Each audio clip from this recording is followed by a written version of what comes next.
สบายดีจ้าทุกคนสบายดียามเช้าเด้อพี่น้องเด้อมื้อนี้พาพี่น้องมาทำบุญจ้าพี่น้องจ้านี่มาทุกคนทำบุญนำกันเด้อจ้ามื้อนี้วันพระใหญ่จ้าวันศีลชิ้นใหญ่พี่น้องไปเดี๋ยวขึ้นข้างบนกันพี่น้อง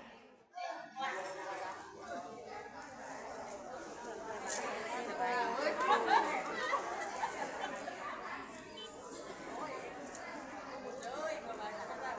คนไล่ๆเนาะมื้อนี้เนาะโดยลูกนั่งกันเลยลูกนี่นะนั่งบอนฉาดจ้า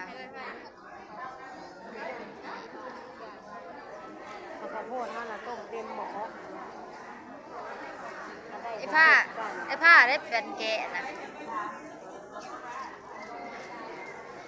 เท่านั้นเอาหมักตัวดินกับมัน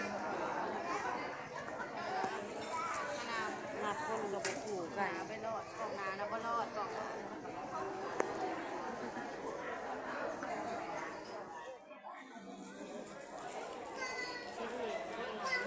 คนหลายเลยเนาะ เจ้าละเรื่องอะไรลาย หลายไปทางกลางหมดบ่มี วางอยู่บ้าน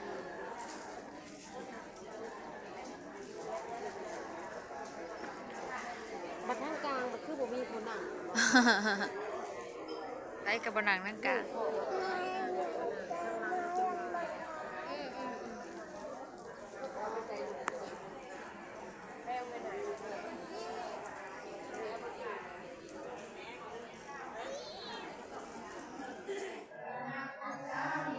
มาติยามปิพุทธังสารนังคัสสามิมาติยามปิธัมมังสารนังคัสสามิ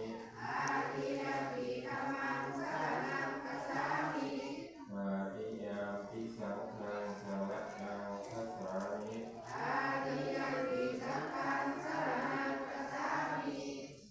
ทิสรณะกัมมังนิธิดังอาณาติปาตาเวรมณีสิกขาทัฏฐังสัมมาทิฏฐิยามินะทินาทนาเวรมณีสิกขาทัฏฐังสัมมาท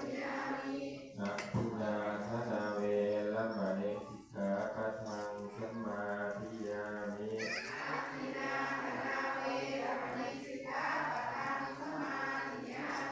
สาเม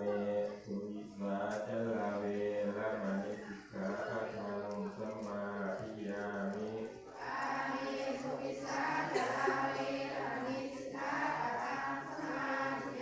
ิมุสาวาทาเวรมณีสิกขาทัฏฐังสิโกโอปะนังสิโกปัจจาตังเว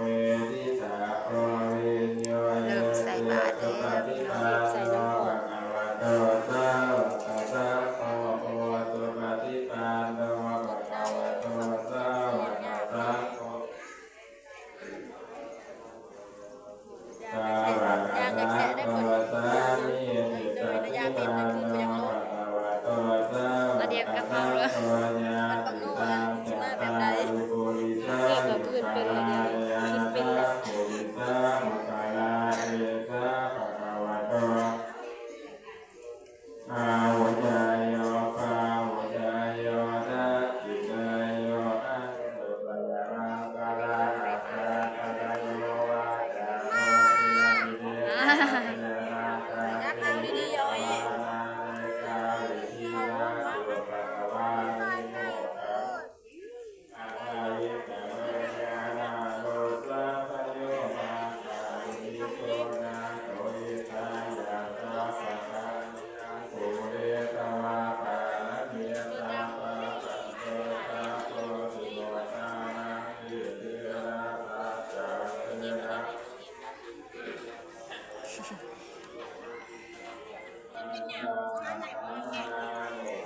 เวลาใส่แล้วจ้าทุกคนแล้วจะไปใส่บาตรกันพี่น้องวันนี้แดดพี่น้องเอ้ย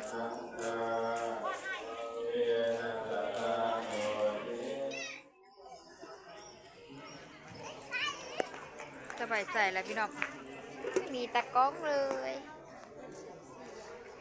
บริถ่ายพี่น้องเด้ส่องเบิ่งอยู่ในกล่องรถส่องเบิ่งรถซื้อรถนั่นนี่มาขี่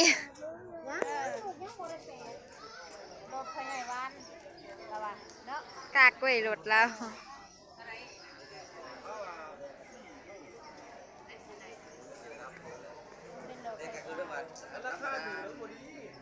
มันเป็นรถไฟฟ้าใส่น้ำมันบ่ได้ ก็ดีแล้วมันจังน้ำมันแพงชั่วมือนี่ ถ้าเขาอยากได้เดี๋ยวใส่น้ำมันมันเราไม่กล้าดิพูด หนุกคณะคากะลีพี่น้องบินเสริญเลยสวยมากเดี๋ยวสบายสิพาพี่น้องไปเลาะเบิ่งแก้มคลองพี่น้องจ้าตั้งแต่ไปกระเจ้าก็เริ่มเฮ็ดงามมีลักหมาลายเรียบร้อยได้สบายสิพาไปเลาะเบิ่งพี่น้องบัดใส่บาทแล้วพี่น้องจ้าสบายสิพาไปเลาะเบิ่งพี่น้องจ้าวิวคากะลีพี่น้อง แก้มคลองเลยบ้าง ที่เป็นน้องมันเปลี่ยนตัดเป็นมันนี่กับคนเต็มอยู่นี่ก็เหมาะแล้วนะ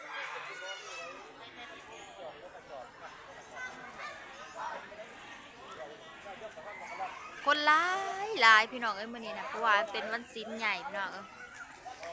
คนหลายค่ะเด็กน้อยก็หลายแล่นดินแซวๆอยู่พี่น้องคนเต็มวัดจ้ามันพี่น้องเอ้ย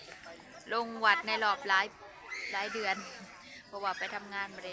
ใส่บาตรเนาะวันนี้มาทำบุญเอาบุญมาฝากพี่น้องบุญมาฝากทุกคน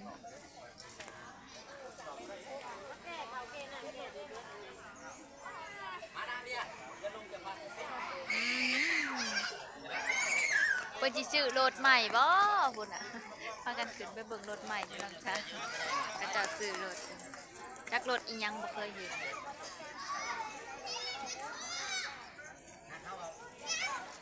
จักรถอีหยังรถไฟฟ้ารถตุ๊กๆ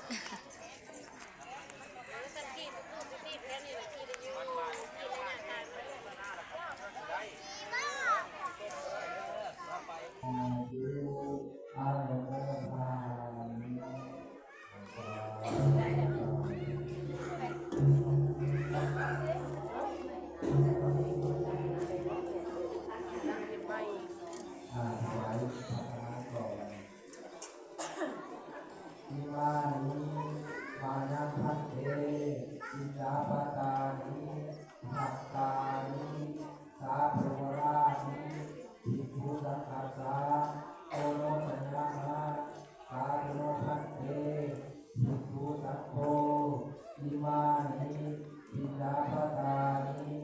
หัตตานิสาภวรานิปฏิฆาหาตุอัมหาสังเจวะมาตาภิกขุอาทินังจาญาตากานังกาลตาทานังทิฆารัตตังทิจานะสุขานะทาเทพะโสติเดินพวกกระนอนทั้งหลายขอน้อมถวายหัตถาหารเอาพิฆาตาพร้อมด้วยเรื่องที่เป็นบริวารทั้งหลายเหล่านี้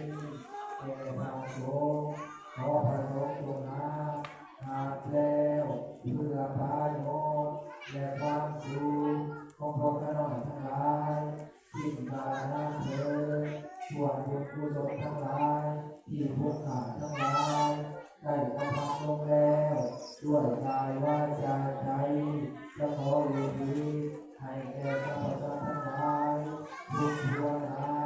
เพื่อนบนแต่พงกระโดดลงมาเพื่อนตั้งหน้าลงอาเวทีขึ้นมาเพื่อนกว้างขวางอนันตาจักรวาลเทพเทอันมีพิดามารดาสามีภรรยาพุทธาพุทธีนัตตานัตติเจ้ากรรมนายเวรมีตาทหารที่จะสร้างอาญาติดตนก็ต้องช่วยกันมากไปส่วนบุญส่วนกุศลที่ผู้ก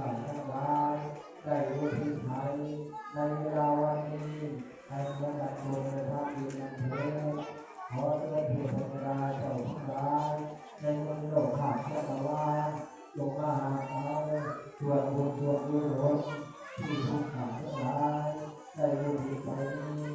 ได้นำไปบอกแก่สรรพสัตว์ทั้งหลายที่เขาบ่รู้ที่เขามาเขาบ่ได้ให้เขาได้มาหาเขาหาเราได้รับแล้วหาดวงวิญญาณหากยังโกงทุกข์ขอให้พ้นจากทุกข์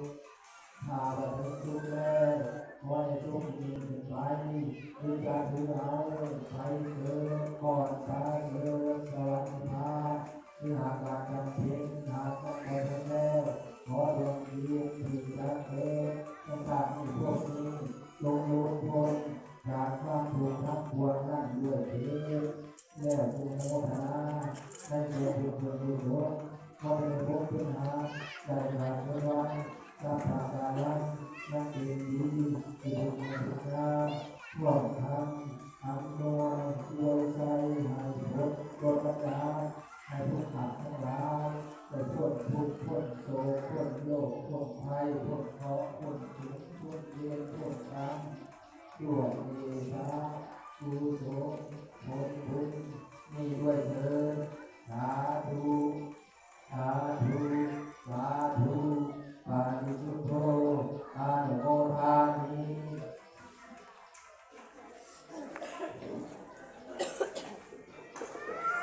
สาธุสาธุสาธุสา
ได้เดี๋ยวสไปสิพาไปลองโอ้ยสวยจังเลย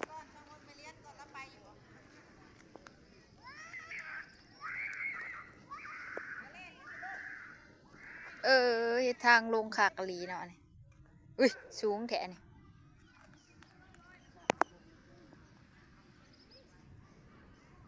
อาจจะเป็นท่าเรือพี่น้องขากะลีลาดปูนเรียบร้อยลงไปหอดซานกึก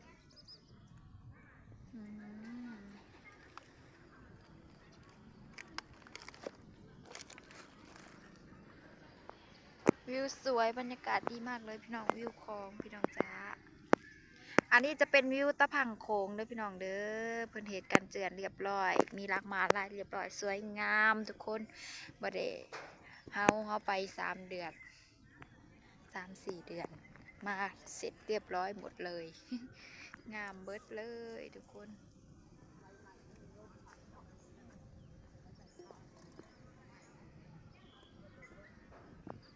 นักมาลายคักเลยแล้วก็ลาดเนาะ เทปูนอยู่ทางนี้ทางเทิงอู้คักไปเมื่อทุกคน